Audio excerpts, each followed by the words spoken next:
So I never used to understand why people treated me like shit. And you probably don't understand why people treat you like shit. But unfortunately, our aura and our confidence and our lack of confidence and our low self-worth and how little we think of ourselves and how much we belittle ourselves and the dark thoughts we have at night, you know. You know the song by Rihanna that goes, I'm friends with the monster that's under my bed. Get along with the voices inside of my head. So when I first heard that song, I was really young. And I used to think, this is such a demonic song. She's friends with monsters under her bed. What the hell? And then a few years ago, maybe like 2-3 years ago, I was like, wait, I think I understand that song now. Those monsters are depression. Maybe she was talking about how she had depression and how she was letting dark thoughts get to her. And these dark thoughts happen to come in the middle of the night. You're lying in your bed and all of a sudden it's, you're useless, no one likes you. That shitty thing that happened to you, it happened to you because you deserved it. And it's like taunting, you know? And you listen to that voice. You don't quarrel with it, nothing. You take it in like it's music. You're befriending your monster. And then you wonder why people treat you like shit. Because it's like you have something on your forehead written, hey, treat me like shit. Because I believe I'm shit. So please walk all over me. Do whatever you want. Never respect me. And humans are very much like puppets. Like, when there's a script in front of them, they follow the script. They don't really like to think too deep. They don't like to think too much. So when you move like a person who deserves to be treated like shit because you believe that you do, because the monsters in your head told you that you are worth nothing and that you are shit, people will treat you like that. People will treat you like that, okay? Because people like to be told what to do.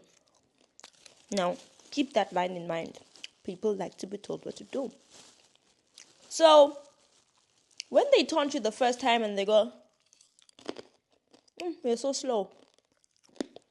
And then you react from a scared puppy type vibe. Ooh, they enjoy it. You're telling them to do more. In fact, you're saying, punch me harder. I like that. Punch me harder. And they're like, ooh, time to punch harder. And so you go, that's rude. And they go, no, you're just sensitive. You've taught them the first line to say to you. Your reaction told them the second thing to say to you. Someone goes, what you're doing is so cringe. And then they see the pain in your face. It's almost like you unzipped that pain and it has a bunch of words having more shit to say to you.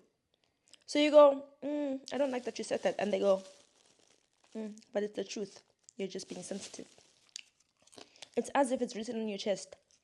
She is sensitive. Say she is sensitive. People lose empathy not because they're bad people, but because they like to be told what to do. And so you're opening up a script for them based on the way that you react to their rudeness.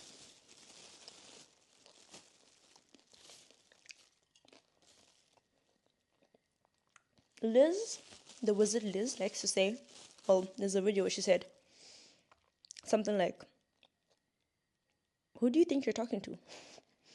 That kind of like, that's telling people, stop. I don't like that. It's commanding someone to look back at themselves and wonder, who do they think they're talking to? Again, you're telling them what to do. You're telling them, that's not how you treat me. That's not how you speak to me. Say to someone, I don't tolerate that language around me. It sounds very bold of you to say, Because you've been taught you can be the bold one. Who do you think you are? But it's like, you are exactly who you think you are. You are that bitch. So if you tell someone, who do you think you're talking to, they take time to be like, oh shit, I am trespassing. Yeah. I was trying because I thought that was a signal they told me to go by. But no, they're actually indicating something different. They're indicating that is not the behavior they're willing to tolerate.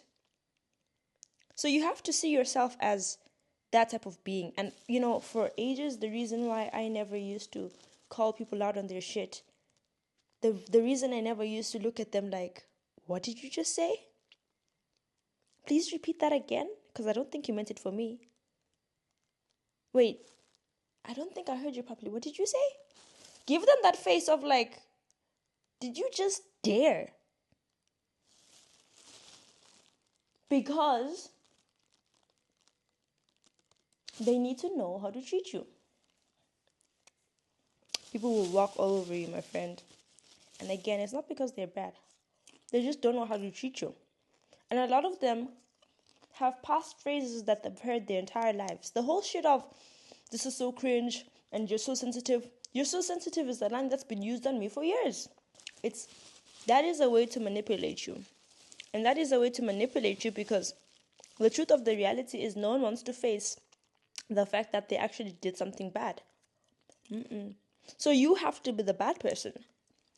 Everyone wants to defend themselves. So while you're hurt, by pointing out what they're doing wrong, you're cracking that mirror, and they need to mend it back quickly by projecting it back onto you. No, you're the bad one. You're sensitive. What do you mean?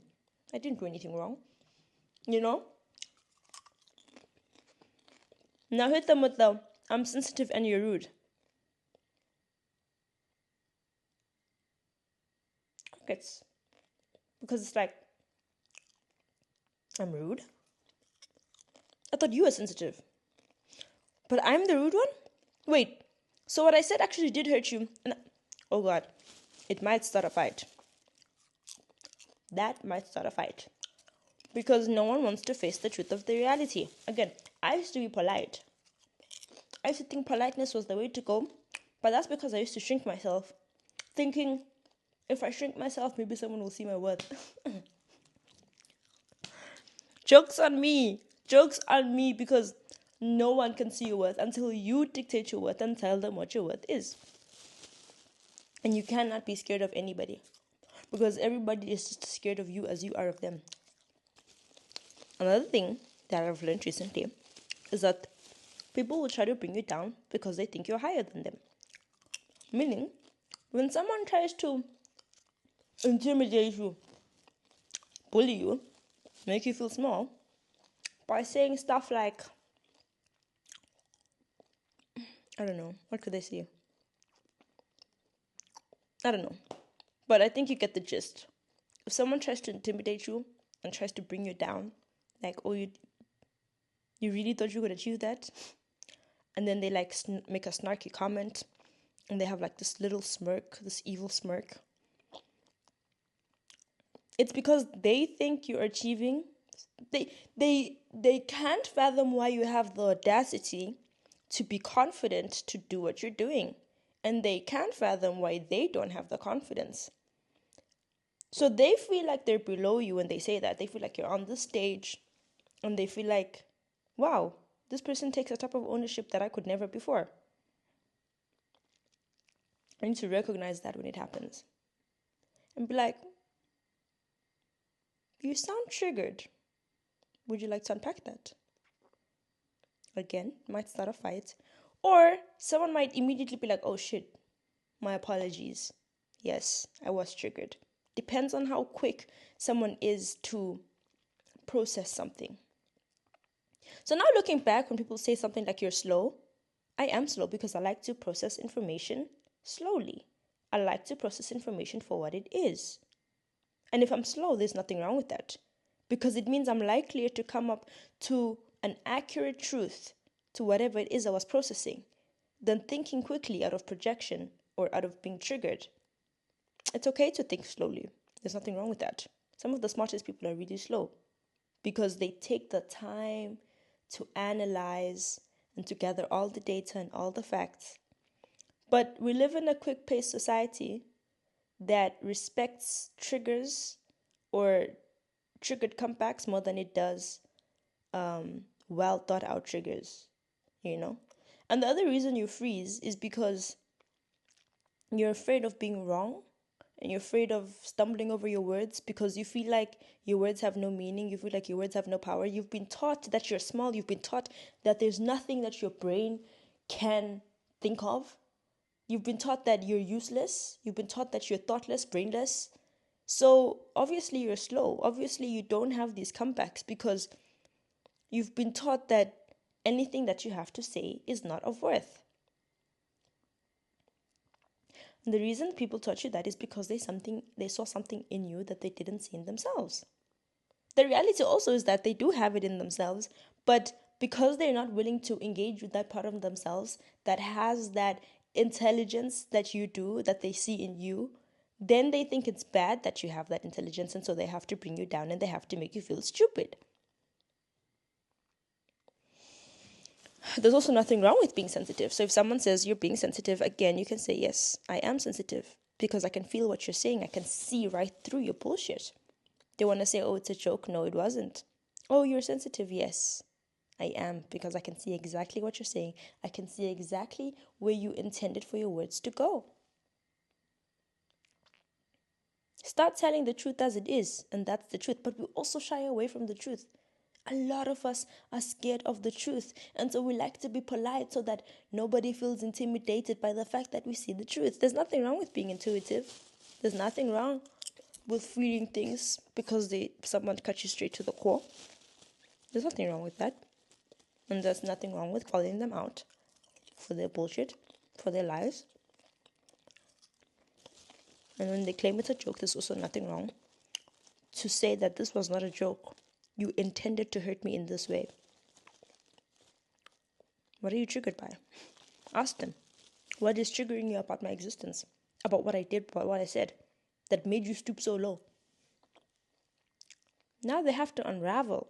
Even if they don't unravel it in front of you, they're going to be triggered again and they're going to say something stupid.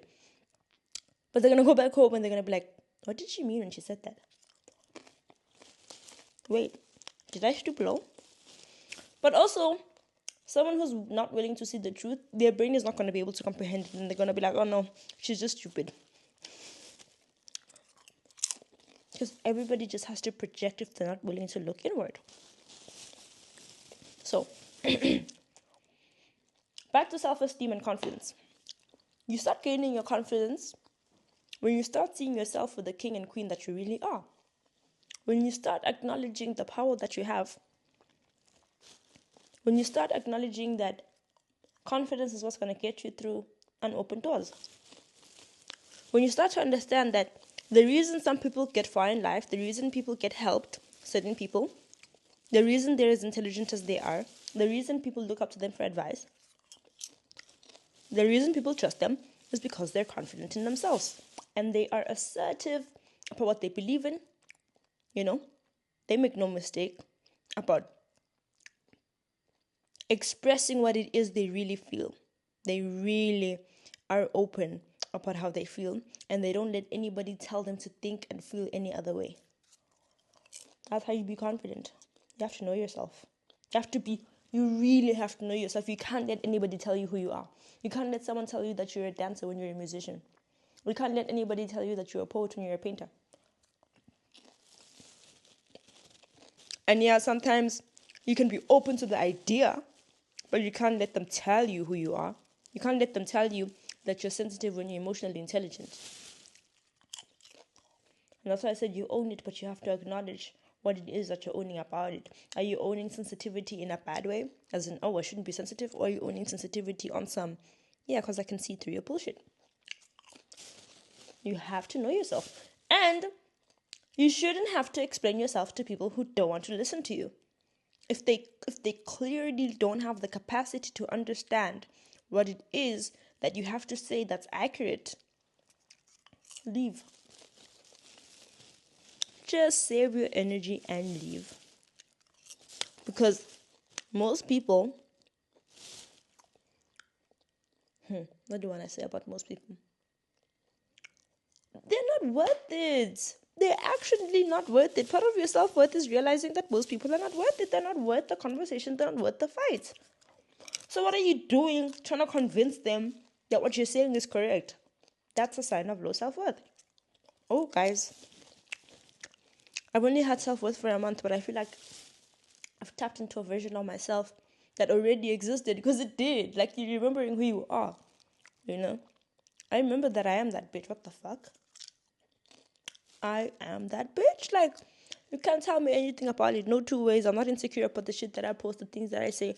I'm not insecure about my poetry. I'm not insecure about spoken word. I'm not insecure about putting my voice out there because I'm realizing that people want you to be insecure about those things, but you're never going to be successful if you even close yourself to those doors by hiding your own talents. I know I have a voice. And I know that my voice was here to speak to you guys, to some of you guys. And I know that my insecurities were there so that I can learn to transmute those. So I can alchemize and transform so that you can do the same thing. I know that. But I was scared to be seen as someone who's trying too hard. I was scared to be someone who elevated while my people were left behind because I was too empathetic. For what? For why? Because at least if you elevate, you show those people that they can elevate too. You give them advice and then they know that, oh shit, I have a power within me. Yes, you have a power within me. I have a power within me. I'm learning that even fuck the enemies. Because no one's your enemy. Because if God's your friend and I'm my friend, then everyone's my friend. And if you don't like me, that's your own problem. I'm not here for you to like me. Guys, I'm learning all of these things within a couple of weeks and my brain is registering it instantly. I'm not second guessing it. I'm like, yeah, actually, I am that bitch. What the fuck? I've been letting people walk all over me for what? For what? Oh, because I didn't have the nerve. Oh, the nerve to speak my truth. The audacity to be me. Damn, you guys wanted me to be hiding behind a wall so that it suits you this whole time. I have a voice though. I have a life though. I have my life though. Have the audacity to be you. And that's how you gain your confidence. And that's how you rid old beliefs about yourself, low self-worth patterns. Eliminate them. They're dust accumulating. You need clarity. And clarity is confidence. Yep, that's my sermon for the day. Guys, be well and take care. I'm Piwe. And yeah, I just want you guys to be confident. I want y'all to gain confidence as I gain confidence. Because we win together.